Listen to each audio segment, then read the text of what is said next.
राहाता शहरातील महामार्गावर शिवाजी चौकात असलेल्या खड्ड्यानं चौकामध्ये वाहतुकीची मोठी कोंडी होत आहे। हा खड्डा अपघातास कारणीभूत ठरू शकतो। या ठिकाणाहून मार्गक्रमण करताना ज्येष्ठ नागरिक, शालेय विद्यार्थ्यांना आणि दुचाकी स्वारांना आपला जीव मुठीत धरून चालावं लागतंय। अपघातास कारणीभूत ठरू पाहणाऱ्या या खड्ड्यानं साई भक्तांच्या अनेक भारी महागड्या गाड्यांना गॅरेजचा रस्ता दाखवत कार मालकांचा खिसा खाली केलाय। एकीकडे खड्डा, त्या खड्ड्यातच गाड्या जाऊ नये म्हणून उशिरा जाग आल्यानंतर त्यासमोर ठेवलेली लोखंडी बॅरिकेड्स, तर दुसऱ्या बाजूला खडीचा मोठा ढिगारा असल्यानं या महामार्गावरून वाट कशी काढावी असा मोठा प्रश्न वाहन चालकांसाठी पडतो। तसेच मोठ्या कसरतीनं त्यांना मार्गक्रमण करावं लागतंय। त्यात नेमका चौकाच्या ठिकाणी हा खड्डा चारही बाजूंनी वाहने आणि पादचारी यांची मोठी वर्दळ असते। त्यामुळे लोकांसाठी हा स्पॉट डेंजर झोन बनलाय। तसेच यापूर्वी एकदा दोनदा या ठिकाणी रस्ता खोदला होता, तेव्हाही अशीच परिस्थिती होती। खड्डा लवकर बुजला न गेल्यानं नागरिकांना या ठिकाणी धुळीचाही सामना करावा लागतोय।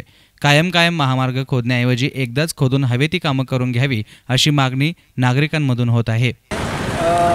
सगळं ट्रॅफिक इथं चौक इथं 2-3 रोड मिळतात आणि महत्त्वाचा चौक इथं पावसाळ्यात जाण्यासाठी रस्ता नसल्यामुळे ना कायम इथं ट्रॅफिक जाम होतं। त्याच्यामुळे शालेय विद्यार्थी,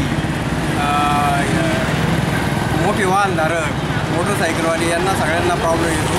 त्याच्यामुळं लवकरात लवकर याचा कुठंतरी ते रस्ता दुरुस्ती व्हावा ही शासनाला विनंती। राज्यातला नागरिक असतो मी आता माझ्या मंदिराला कामाने झालेलो आहे।